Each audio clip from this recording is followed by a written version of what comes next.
படத்தோட வாழ்விலேருந்து நீங்கள் அந்த குடிகாரனா மாறின என்ன காரணம் சார்? அது கதை கதையினுடைய தேவை ஒன்று. ஏன்னா இந்த கதையில் வந்து ஒரு இந்த கேரக்டர் மேலே வந்து கேரக்டர் ஒரு விஷயத்தை சொல்லும்போது அதை வந்து கரெக்டாக அந்த பொசிஷனில் இருந்து சொல்லணும். இப்போ ஒரு போலீஸ்காரர் ஒரு அதிகாரத்தை வந்து இந்த ஏரியாவில் இவ்வளோ நேரத்தில் நடக்கக்கூடாது அப்படின்னு சொல்லிட்டு ஒரு டிஷர்ட்டு ஒரு லுங்கியும் கட்டிட்டு சொன்னார் வச்சுக்கோங்களேன், யாரும் கேட்க மாட்டாங்க.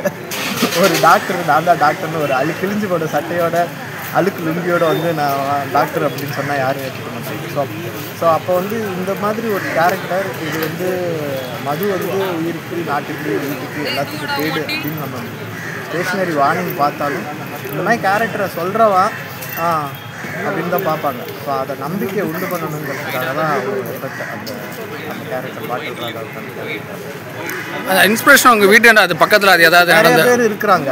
உங்களுக்கு ஃப்ரெண்ட் வீட்டாண்ட மட்டும் இல்லை, வீட்டுக்குள்ளேயே இருக்கிறவங்களும் இருக்கிறாங்க. நானும் குடிச்சிருக்கிறேன், குடிக்காமலாம் இல்லைன்னு சொல்லலை. அதெல்லாம் தவிர வந்து ஸ்கிரிப்டில் அந்த ராதாமணிக்கு என்ன ரிலேட்டடாக இருக்குது அதையும் சேர்த்து தான் பண்ணியிருக்கேன்.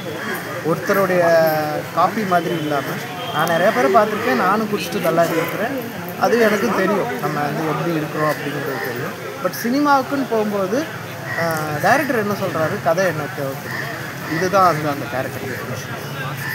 நீங்கள் அந்த கதையோடைய எந்த சீனுக்கு ரொம்ப உங்களுக்கு எனக்கு வந்து குழந்தைங்களோட இருக்க போகிற சீனில் எல்லாமே எனக்கு ரொம்ப வருத்தமாக இருக்கும். ஏன்னா ஒரு குடிகாரனால ஒரு அடல்ட் பாதிக்கிறத விட சின்ன குழந்தைங்க பாதிக்கப்படுறது வந்து ரொம்ப மோசமான விளைவுகளை கொண்டு போகுது. ஏன்னா அவங்களுக்கு புரியாது என்னது இது, நல்லா இருக்கிற அப்பா, நல்லா இருக்கிற சித்தப்பா, நல்லா இருக்கிற மாமா திடீர்னு எப்படி ஆகுறாங்க அப்படின்னு ஒரு கன்ஃபியூஷன்ஸ் வரும்.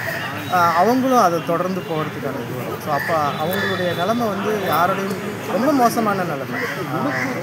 அவங்க குடும்பத்திலே சிறிய குழந்தைகள் அது அவங்களோட நடிக்கும்போது எனக்கு கொஞ்சம் அந்த சீன்லாம் பண்ணும்போது வந்து இந்த மாதிரி குழந்தைங்க இருக்கிறவங்க இந்த ஒரு பழக்கத்து பக்கமே போகக்கூடாது. யாராவது கூப்பிட்டா கூட இல்லைங்க நான் காப்பி டீ மட்டும்தான் சாப்பிடுவேன் அப்படின்னு போகிற அளவுக்கு அந்த எஃபெக்டை உண்டு பண்ணணும் அப்படின்றதுல எனக்கு அஃபெக்ட் ஆகிடுச்சு. அந்த குழந்தையோட ஃபீலிங் வந்து ரொம்ப அழுத்தமாக சொல்லியிருக்கீங்க, நல்லா இருந்தது. நாயகி லவ் பண்ணி கல்யாணம் பண்ணுறீங்க, அந்த நாய்க்கு இன்னொருத்தோட போகிறது அது ஒரு காட்டினாங்க, என்ன அது ஒன்று பண்ணல இல்லைங்க. இப்போ வந்து இன்னொருத்தவங்க போகிறாங்க அப்படின்லாம் கிடையாது. எல்லாருக்கும் வாழ்க்கை இருக்குது. இப்போ வந்து ஒரு குடிகாரனுக்கு கல்யாணம் பண்ணிக்கிட்டோங்கிறதுக்காக வாழ்க்கையை தொலைச்சிட்டு அவனை திருத்தணுங்கிறது வந்து ஒரு எங்கேயோ வாழ்ந்த, எங்கேயோ பிறந்த, ஏதோ கடவுள்களோட பிறந்த ஒரு பொண்ணுக்கு அவசியம் கிடையாது. புரியுதுங்களா?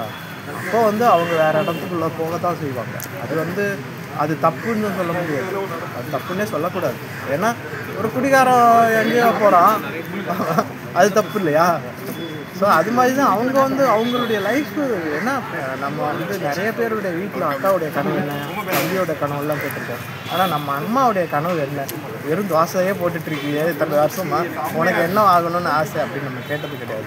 ஏன்னா அவங்க வந்து ஒரு திருமண பந்தம், ஒரு குடும்பம்னு ஆன பின்னாடி ஒரு சமயக்கட்டுக்குள்ளேயோ இல்லை ஒரு குடிகாரனை கல்யாணம் பண்ணிட்டா குடிகாரனுடைய அந்த இதுக்குள்ளேயோ இல்லை யாராவது ஒரு சைக்கிக்கான ஒரு ஆளாக இருந்தால் அதே இருந்து அவங்க கூடயே தான் காலம் தள்ளணும் அப்படிங்கிற சில பேர்லாம் இந்தா இது அம்மாட்ட கொடுத்துரு அப்படின்னு பிள்ளைகிட்ட கொடுப்பாங்க, அவங்க அம்மாட்ட கொடுப்பாங்க, நேரடியாக வீட்டில் இருப்பாங்க, பேசிக்க மாட்டாங்க. இப்படி வாழ்க்கை வாழ்கிறதுல தப்பு அர்த்தமே இல்லை. அது வந்து வயதிக காலத்தில் எல்லாரையும் பாதிக்கும், அது மன ரீதியாக எல்லாரையும் பாதிக்கும். அதனால அவங்க வந்து பெண்களுக்கான ஃப்ரீடம் வந்து கொடுக்கறதுலாம் கிடையாது, இருக்குது, அவங்க எடுத்துக்கலாம். அப்போ அந்த முடிவு சரின்றீங்க அவங்க இதில் வந்து சரி, ஆமாம் சரிதான். ஏன்னா ஒருத்தன் குடிச்சிட்டு நீ பாட்டு மலர்ந்து கிடப்ப, நான் உன்னோட வாழ்க்கையை நான் சரிதான். சார் வணக்கம், மகிழ்ச்சி. கஷ்டம் முடிஞ்சிருக்கு, நிறைய விமர்சனங்களும் இருக்குது, அஸ் வெல் அஸ் அப்ரிசியேஷனும் நடக்குது. எல்லாருக்கும் ரொம்ப நன்றி. 24ஆம் தேதி ஜனவரி, வர 24ஆம் தேதி படம் ரிலீஸ் ஆகுது, 4ஆம் தேதி. அந்த படம் பார்க்கணும், பார்த்து படத்தை பற்றி விவாதிக்கணும். நன்றி. இந்த கதையை நீங்கள் தேர்ந்தெடுக்க என்ன சார் காரணம்? இந்த வாழ்வு இந்த குடிகாருடைய லைஃப்பை வந்து உங்களுக்கு சுற்றி பாதித்த மக்களை எப்படி எதாவது தேர்ந்தெடுத்தீங்க? நிறைய பேர் நம்ம நண்பர்கள், ஃபேமிலியும் சிலர் ரொம்ப நெருக்கமாக பார்த்துருப்போம். அதோட நம்ம உள்ளுக்குள்ளே அது நேச்சுரலாக நம்ம சின்ன வயசுலேருந்து கவனிக்கிறது நமக்கு உள்ளுக்குள்ளே இருக்குல்ல. நம்ம ஆஸ் ஆர்டிஸ்ட்டாக எழுத வரும்போது அதோட எக்ஸ்ப்ரெஷன் தானே வரும். அப்படி தான் இது ஸ்டார்ட் ஆச்சு.